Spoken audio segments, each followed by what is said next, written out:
حضرت خلیل اللہ نے اللہ سے دعائیں مانگ مانگ کے بیٹا لیا تھا. عمر کا پچھلا حصہ ہے، اولاد نہیں ہے. اللہ سے دعا مانگتے ہیں اللہ مجھے اولاد عطا کر دے. رات کے پچھلے پہر اٹھ اٹھ کے دعائیں مانگتے ہیں. خیر اللہ نے کرم فرمایا. حضرت سارہ کے بطن سے تو اولاد نہیں ہوئی، اب حضرت ہاجرہ سے نکاح کیا. اب حضرت ہاجرہ سے نکاح ہوا تو اللہ نے ان کے بطن سے انہیں ایک خوبصورت بیٹا دیا جس کا نام اسماعیل رکھا. اللہ اکبر! اللہ کی کتنی بڑی آزمائش تھی. اللہ کی طرف سے آواز آئی میرے حکم کی تعمیل کرتے ہوئے اپنی زوجہ کو اور اپنے بیٹے کو وادی غیر ذی زرع میں چھوڑاؤ. تو پھر وہ آج جہاں کعبۃ اللہ ہے، یہاں پہاڑوں کے بیچ حضرت ہاجرہ کو چھوڑ کے حضرت خلیل اللہ واپس چلے گئے. اور پھر جب حضرت اسماعیل علیہ السلام کی عمر 13 سال ہوئی تو ایک بار ملنے آئے تو حضرت خلیل اللہ کو حکم ہوا، خواب آئی اور خواب میں یہ حکم ہوا. نبیوں کی خواب بمنزلہ وحی ہوتی ہے. ہمارے جو خواب ہیں ان میں سے کچھ خواب ایسے ہیں جن کو کہا گیا نبوت کا 46واں حصہ ہے، اچھے خواب. لیکن ہمارے خواب ادغاث و احلام ایسے بھی ہوتے ہیں جو دن کے خیالات کا عکس ہوتے ہیں. کچھ ہمارے خواب ایسے ہوتے ہیں کہ جو شیطان کی طرف سے ہمارے اوپر ہوتے ہیں، شیطانی خیالات کا عکس ہوتے ہیں. لیکن کچھ خواب ایسے ہوتے ہیں کہ جو ہے وہ اچھے اور صالح خواب ہوتے ہیں. لیکن نبی کا کوئی خواب ادغاث احلام نہیں ہوتا. نبی کا کوئی خواب جو ہے وہ شیطانی خیال کا نتیجہ نہیں ہوتا، اس لیے کہ نبی پر شیطان وسوسہ اندازی نہیں کر سکتا. اور اگر اس امکان کو مان لیا جائے تو ساری شریعت مشکوک ہو جاتی ہے. تو یہ امکان ہی نہیں ہے کہ نبی پر شیطان اثر انداز ہو سکے. اللہ اکبر! نبی تو نبی رہا. نبی کے سچے غلام جو ہیں، شیطان تو ان کے راستے میں رکاوٹ نہیں ڈال سکتا جب وہ اللہ کی طرف سے دیے ہوئے تقوی سے مالا مال ہو جاتے ہیں. خیر تو خواب دیکھا کہ میں بیٹے کو ذبح کر رہا ہوں. تو آئے اور بیٹے سے کہا، پہلے زوجہ سے کہا کہ بیٹے کو تیار کر دو، ہم نے دوست کی دعوت پہ جانا ہے. ویسے خلیل عربی میں گوڑے دوست کو ہی کہتے ہیں، اور حضرت ابراہیم اللہ کے خلیل کہلائے. رب نے ابراہیم کو اپنا دوست قرار دیا. تو پھر کہا دوست کی دعوت ہے، دوست کا بلاوا ہے، میں نے بیٹے کو وہاں لے کے جانا ہے. تو حضرت ہاجرہ بیٹے کو تیار کر دیتی ہیں، کنگھی بھی کرتی ہیں، بالوں میں تیل بھی لگاتی ہیں، خوبصورت کپڑے بھی پہناتی ہیں. اللہ سے مانگ مانگ کے لیا گیا بیٹا. اللہ اکبر! اب 13 سال کی عمر، فلما بلغ معہ السعی، جب وہ بلوغت کی عمر میں پہنچا، چلنے پھرنے کے قابل ہوا، تو حضرت ابراہیم علیہ السلام ان کو لے کے ساتھ چلے. اور راستے میں جب یہ منظر دیکھا کہ باپ بیٹے کو اللہ کی رضا کے لیے ذبح کرنے جا رہے تو شیطان کے تن بدن میں آگ لگ گئی. قیامت تک یہ نقشہ دنیا دیکھے گی. کیا منظر ہوگا! خدا کی رضا کے لیے یوں بھی اظہار کیا جاتا ہے. تو وہ حضرت ابراہیم علیہ السلام کے پاس آیا. ابراہیم، ایک خواب کے سہارے بیٹے کو ذبح کرنے جا رہے ہو، اللہ کو راضی کرنے کے اور تھوڑے طریقے ہیں. تو حضرت خلیل اللہ نے پتھر اٹھا کے اس کے جو ہے وہ مارا، کہا ہٹ جا، میرے پاس ایک اسماعیل ہے، 1000 اسماعیل بھی ہوتے، قربان کر دے. یہ وہی جگہ ہیں. پھر حضرت اسماعیل کے پاس آیا تو انہوں نے بھی یہی بات کہی. کہا کہ ماں کی ممتا بڑی کمزور ہوتی ہے. تو حضرت ہاجرہ کے پاس آ گیا. کہا کہ شہزادہ کدھر ہے؟ کہا دوست کی دعوت پہ ان کا باپ لے کے گیا ہے. کہا نہیں، دوست کی دعوت نہیں ہے، وہ تو ان کو ذبح کرنے لے جا رہا ہے. کہا کوئی سوچ کے بات کر، دعائیں مانگ مانگ کے لیا رب سے، اپنے ہاتھوں سے ذبح کر دے گا؟ دنیا کی تاریخ میں ایسا کبھی ہوا نہیں کسی باپ نے اپنے بیٹے کو ذبح کیا ہو اور بیٹا نافرمان ہو، تب بھی کبھی ایسا نہیں ہوا. یہ تو وہ بیٹا ہے کہ جس کی پیشانی میں اجالے رکھے ہوئے ہیں، جس کی چمکدار آنکھیں خیرہ کر دیتی ہیں. کیا اس بیٹے کو ذبح کرے گا؟ اور باپ بھی اتنا نرم دل، پھر مانگ مانگ کے لیا، مجبور ہو گیا، کہنے لگا کہ وہ اسے اللہ کا حکم کہتا ہے. تو حضرت ہاجرہ سلام اللہ علیہ نے کہا ظالم بھاگ جا، اگر اللہ کا حکم ہے میری گود میں ایک اسماعیل ہے، 1000 اسماعیل بھی ہوتے قربان کر دے. یہ انوکھی داستان تھی جو کائنات میں رقم ہونے جا رہی ہے.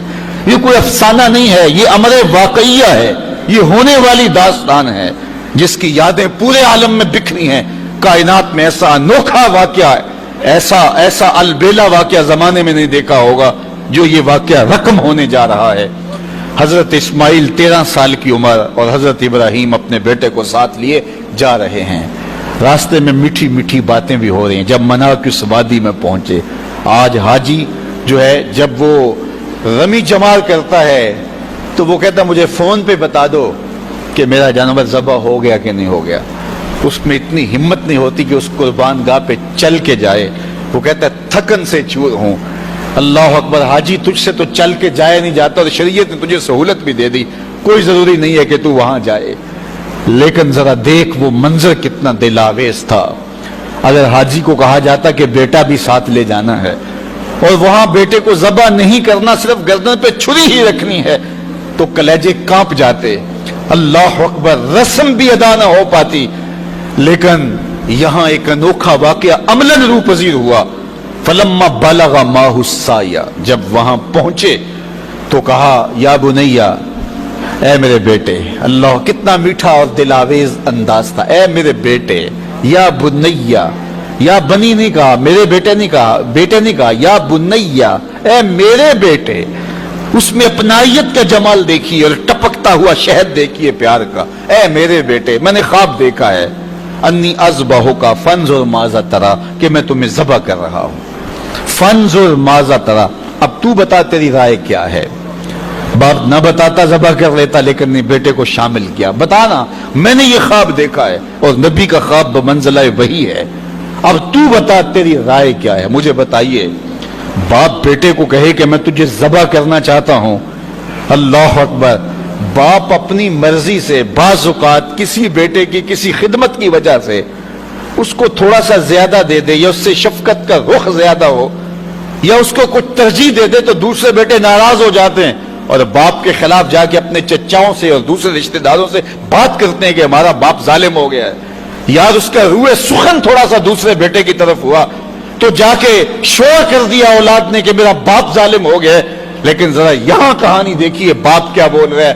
بیٹا میں تجھ کو ذبح کرنا چاہ رہا ہوں. فانظر ماذا تری، مجھے بتا تیری رائے کیا ہے. تو بیٹا کیا جواب دیتا ہے؟ کائنات میں ایسا منظر نہیں دیکھا ہوگا.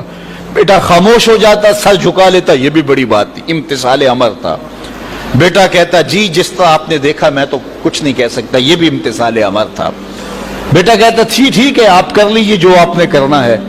تو یہ بھی امتثال امر تھا. لیکن جو بیٹے نے کہا، کائنات نے ایسا منظر یہ بھی نہیں دیکھا ہوگا.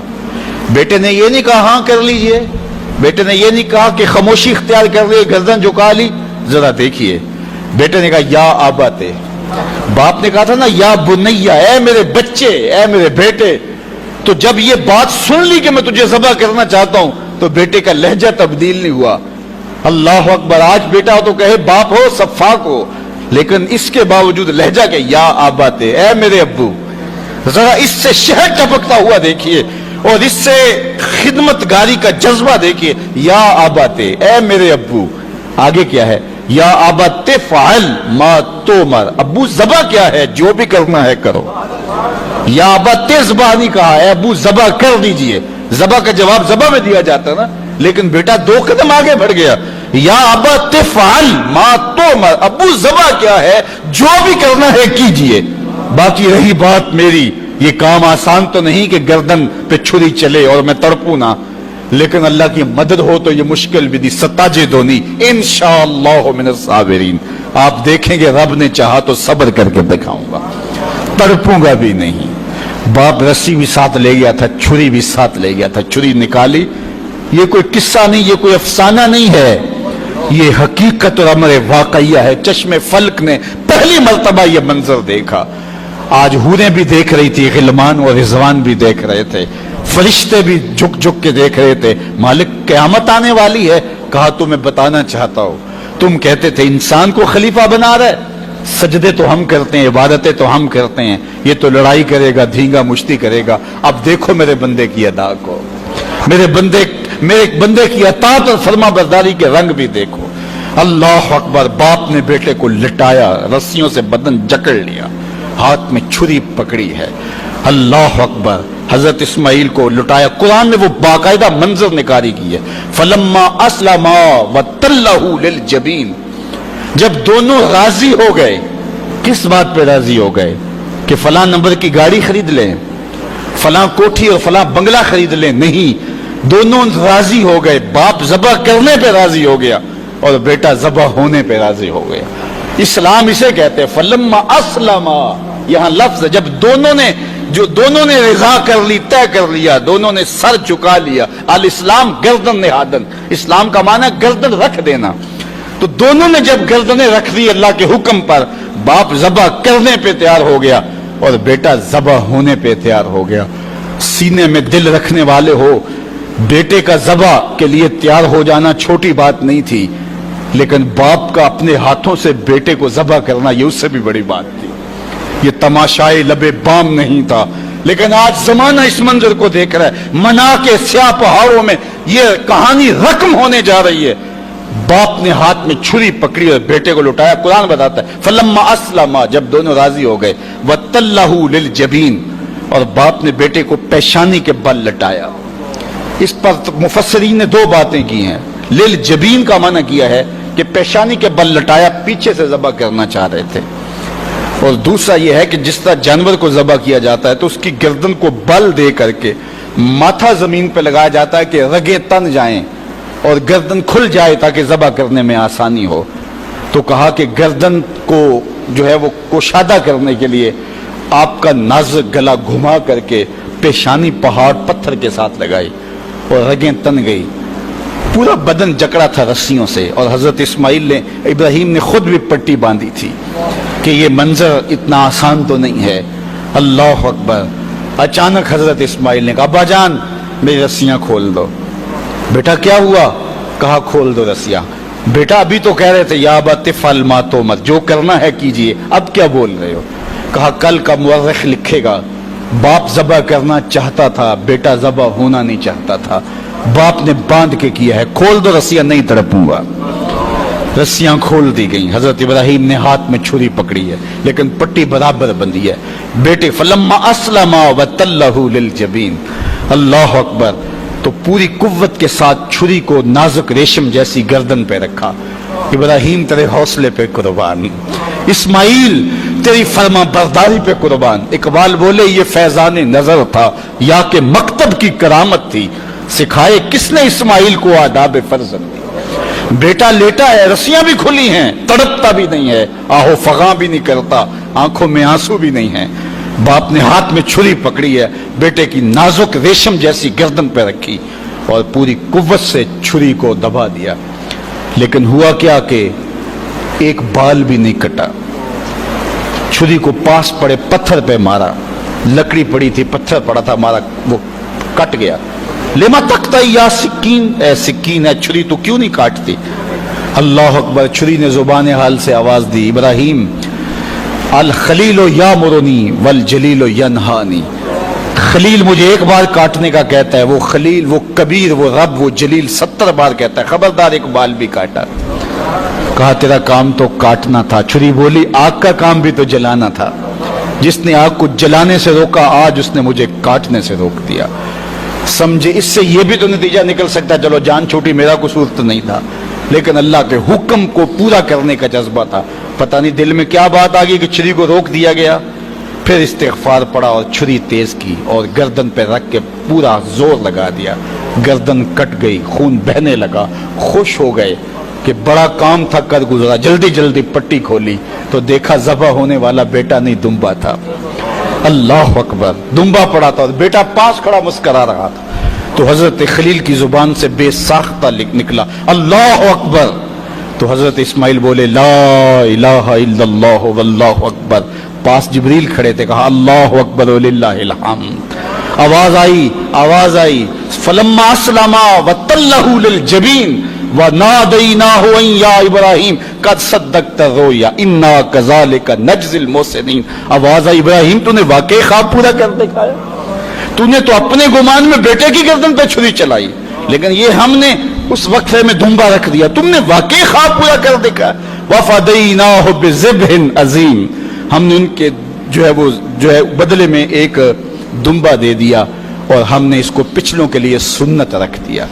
آج منا کی وادی میں حاجی وہاں جا کے دمبے کی گردن پہ چھری پھیر رہا ہوتا ہے، وہ یادگار آج اس مذبح پہ، آج اس منصب پہ جہاں بیٹے کی قربانی کے لیے حضرت خلیل چھری ہاتھ میں لیے کھڑے تھے، آج 40 لاکھ جانور قربان ہو رہے ہیں اور پوری دنیا کے اوپر قربانیاں ہو رہی ہیں۔ اللہ اکبر، وہاں آواز آتی ہے سلام علی ابراہیم، اے ابراہیم تیرے اوپر سلام۔